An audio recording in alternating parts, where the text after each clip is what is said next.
So you've created your organisation, in my case Demo Church here. You've imported people into your organisation. I've got 300 people or 301 people in here. The next stage now is to create the teams that you're going to have in your organisation. Now these teams can be anything you want. They can be a worship band, it could be a technical team, it could be the creche, it could be the welcoming team, it could be the tea and coffee team. It's really up to you what you want to call your teams. So let's go ahead now and just start off creating a team. So we'll go add new, and the team we're going to create first of all is the welcoming team. You'll notice here it says this is a single role team. A single role team is a team where everybody in that team has the same function, the same job. And in the welcoming team, they all do basically the same thing. So we'll leave this as a single role team. Later on in the video, I'll explain about multi-role teams. That's teams where there are more than one role. So let's just click on add here to add the welcoming team. It tells me it's a single role team. And now what I can do is I can add people to that team. So I click on add people, and what I see here is I see their full name and also their display name. So I'm just going to go ahead now, and by clicking on a few people, I'm going to add these people to the welcoming team. So here's my list of all the people who are going to be in the welcoming team.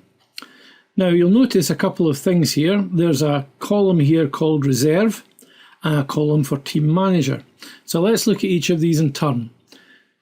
The idea behind the reserve is that these are people who will not be automatically put onto the rota, but are willing to fill in if there's nobody else available to do the rota.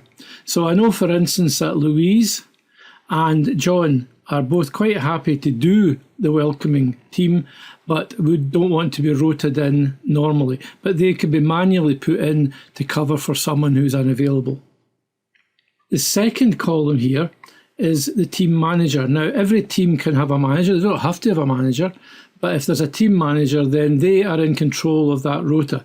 They can add more people to the rota, they can remove people from the rota, and they can add or make people reserves. But they can only do that for the team that they're the manager of. So Yasmin wants to manage the welcoming team, so I tick on there. You'll notice as soon as I select her as the manager, she can no longer be deleted from this team because you don't want to delete the team manager. You can have more than one team manager if you want, but I think for ease of management, it's probably best just to have one team manager. If we now go back and look at people, you'll notice things like, if I go here, you'll see some people are users. So for instance, Yasmin, here she is here.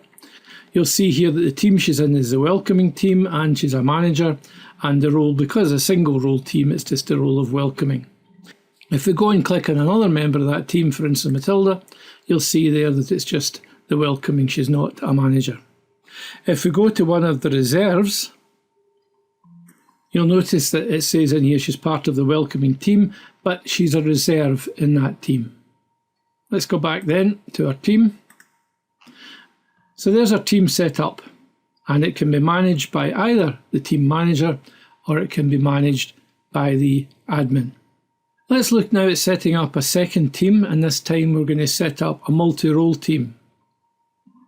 So we'll go back to teams, we're going to add a new team, and this time we're going to have a technical team, or we'll call it an AV team. Now our AV team requires 3 different roles, so we'll say here this is not a single role team, and we'll add it. Now at this point there's 2 ways you can approach this. You can either create the roles first, and in the case of my technical team it's going to be somebody on the PC for displaying the songs and PowerPoints, and somebody on the sound desk, and somebody doing the recording of the service. So there are 3 roles for people in the AV team. So we can either create the roles first, or we can put the people in and then assign roles to them. It doesn't matter which way you do it. So I'll do it this way. So I'm going to create a role, and the first role is the sound desk. The next role is the PC. And the third role is recording. So these are the 3 roles of people in our AV team. So now I'm going to add the people to the team. So I'm going to go in here, and the first person who's on this team is Peter Gould. And I'm just going to go on adding the people in. We'll come back to the video once I've added all the people. Okay, so that's me added all the people who will be in my AV team. Now what I need to do is I need to give them the roles that they're going to be fulfilling. So for instance, Logan, if I click on here, he normally works on the sound desk. Billy, he's quite happy to do both the PC and the recording, but doesn't do the sound desk. And so I'll go through and I can add roles to each of the people here. So I could go through and finish adding the roles. Notice as one of these people here is a user, Peter Gould, and Peter's actually going to be the team manager for the AV team. So I'm going to tick on here to make him the team manager for AV. How do we deal with reserves in this situation? Well, the way to do it is simply to click on the role. So if I now click on, for instance, PC, I see the people who have been given the role for PC. And I know that Billy would prefer to be a reserve, so he can be called up if necessary, but he won't automatically be rotated onto the system. Go back to the AV team. On here, there's a bracket R beside it, just to show that he's a reserve for the PC role. So I could go on and I could fill in the rest of the roles for all of these people. So that's me completed that team. I've created the roles, I've assigned the roles to the people, and I've made at least one of them a reserve.